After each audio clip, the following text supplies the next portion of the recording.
캐나다 잠수함 사업, 독일의 승리로 끝났습니다. 최대 12척의 잠수함을 도입하는 캐나다 역사상 최대 규모의 국방사업. 한국의 하나오션과 독일의 티센크루프 마린 시스템스, TKMS가 마지막까지 치열하게 경쟁했지만 캐나다 정부의 최종 선택은 독일이었습니다. 그러나 이번 결과를 단순히 한국 잠수함의 성능이 부족해서 패배한 것으로 해석해서는 안 됩니다. 오히려 이번 경쟁은 무기의 성능보다 국제정치와 동맹관계가 얼마나 중요한지를 보여준 사건이었습니다. 오늘은 캐나다가 왜 한국이 아닌 독일을 선택했는지, 그리고 이번 패배가 한국 방위산업에 어떤 의미를 갖는지 자세히 살펴보겠습니다. 캐나다는 현재 운용 중인 빅토리아급 잠수함 4척을 대체하기 위해 새로운 잠수함 도입 사업을 추진했습니다. 최대 12척의 디젤 전기 추진 잠수함을 도입하고 앞으로 수십 년 동안 유지보수와 운영까지 진행하는 초대형 사업입니다. 전체 사업 규모는 수십조 원에 달할 것으로 예상됐습니다. 최종 경쟁에 오른 후보는 두 곳이었습니다. 한국의 하나오션이 제안한 장보고 3배치 2급 잠수함과 독일 TKMS가 제안한 212CD급 잠수함입니다. 한국의 장보고 3잠수함은 이미 건조되고 운용되는 대형 재래식 잠수함입니다. 장거리 항해 능력이 뛰어나고 많은 무장을 탑재할 수 있으며 잠수함 발사 탄도미사일을 운용할 수 있는 능력까지 갖춘 것으로 평가받았습니다. 특히 한국은 빠른 건조 능력을 강점으로 내세웠습니다.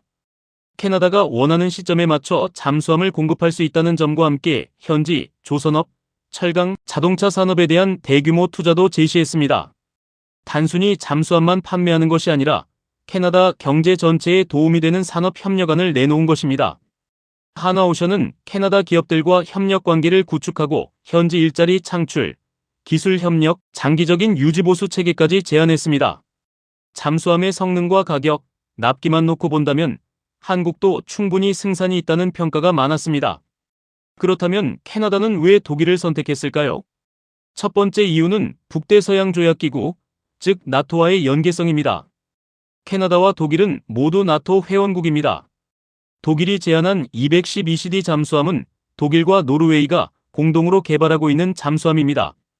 캐나다가 이 잠수함을 도입하면 독일과 노르웨이를 비롯한 유럽의 나토 회원국들과 부품, 무장, 교육, 정비 체계를 공유하기가 쉬워집니다. 캐나다는 잠수함 자체의 성능뿐만 아니라 나토 국가들과 얼마나 원활하게 공동작전을 수행할 수 있는지를 중요하게 판단했습니다. 캐나다 총리도 212CD 잠수함이 나토 동맹국들과 원활하게 작전할 수 있다는 점을 강조했습니다. 결국 이번 사업은 한국과 독일 기업의 경쟁이었지만 실제로는 한국과 유럽 나토 동맹 체제의 경쟁에 가까웠습니다. 한국은 미국의 주요 동맹국이고 나토의 파트너 국가이지만 정식 나토 회원국은 아닙니다. 이러한 차이가 마지막 결정에서 독일에 유리하게 작용한 것으로 보입니다. 두 번째 이유는 북극해 작전입니다. 캐나다는 세계에서 두 번째로 넓은 영토를 가진 나라입니다. 대서양과 태평양뿐만 아니라 북극해까지 방어해야 합니다. 최근 북극의 얼음이 줄어들면서 새로운 항로와 자원 개발 가능성이 커지고 있습니다. 러시아와 중국의 북극 지역 활동도 증가하고 있습니다.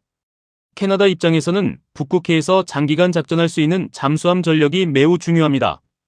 독일과 노르웨이는 북대서양과 북극권에서 오랫동안 해군을 운용해왔습니다. 특히 노르웨이는 러시아와 국경을 맞대고 있어 북극해 작전 경험이 많습니다. 212CD 잠수함은 이러한 북유럽의 작전 환경을 고려해 개발되고 있습니다. 캐나다는 독일과 노르웨이가 보유한 북극권 작전 경험을 높이 평가한 것으로 보입니다. 세 번째 이유는 독일 정부의 강력한 외교 지원입니다. 독일은 이번 사업을 단순한 기업의 무기 수출로 보지 않았습니다. 독일 정부가 직접 나서 캐나다와의 국방, 에너지, 핵심 광물, 산업 협력을 포함한 종합적인 제안을 내놓았습니다. 또한 독일과 노르웨이가 주문한 잠수함의 생산 순서를 일부 조정해 캐나다에 더 빠르게 인도할 수 있다는 방안도 제시했습니다. 캐나다가 가장 걱정했던 문제 중 하나는 납기였습니다. 기존 빅토리아급 잠수함이 노후화되고 있기 때문에 새로운 잠수함을 가능한 한 빨리 도입해야 했습니다.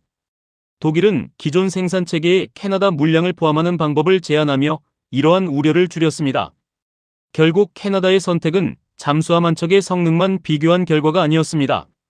나토 동맹, 북극해 안보, 독일과 노르웨이의 공동 지원, 산업 협력과 외교 관계까지 포함한 종합적인 판단이었습니다. 그렇다면 한국의 장보고 3 잠수함은 독일 잠수함보다 성능이 떨어지는 것일까요? 그렇게 단정하기는 어렵습니다. 두 잠수함은 설계 목적과 운용 방식이 서로 다릅니다. 장보고 3급은 비교적 큰 선체와 장거리 항해 능력, 많은 무장 탑재량을 갖춘 대형 잠수함입니다. 넓은 해역에서 오랜 기간 작전하는 데 강점이 있습니다. 반면 212CD급은 나토 국가들과의 공동작전, 높은 정숙성, 북대서양과 북극권 작전에 중점을 둔 잠수함입니다. 캐나다가 독일을 선택한 것은 한국 잠수함이 절대적으로 열세여서라기보다 캐나다의 외교안보 전략에 독일의 제안이 더 잘 맞았기 때문이라고 볼 수 있습니다. 캐나다 정부 역시 한국과 독일의 제안이 모두 군사적 요구 조건을 충족한다고 밝혔습니다. 따라서 마지막 승부는 성능보다 경제 협력과 동맹 관계에서 결정됐다고 볼 수 있습니다. 이번 발표 직후 한국 방산업계는 큰 충격을 받았습니다. 캐나다 사업 수주에 대한 기대가 컸던 만큼 하나오션의 주가는 크게 하락했고 함께 사업을 준비했던 HD현대중공업의 주가도 떨어졌습니다. 그러나 여기서 반드시 알아야 할 점이 있습니다. 독일 TKMS가 확보한 것은 최종 계약이 아니라 우선 협상 대상자의 지위입니다. 캐나다 정부와 TKMS는 앞으로 가격, 건조 일정, 현지 투자, 기술 협력, 유지 보수 조건 등을 놓고 본격적인 협상을 진행해야 합니다. 협상이 순조롭게 끝나면 독일이 최종 계약을 체결하게 됩니다. 하지만 협상이 결렬되면 캐나다가 차순위 후보인 하나오션과 협상을 시작할 가능성도 남아 있습니다.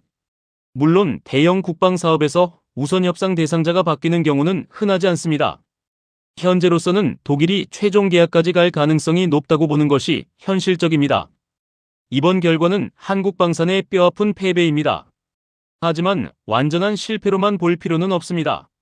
한국 잠수함이 세계 최대 규모의 잠수함 도입 사업에서 독일과 마지막까지 경쟁했다는 사실 자체가 중요합니다.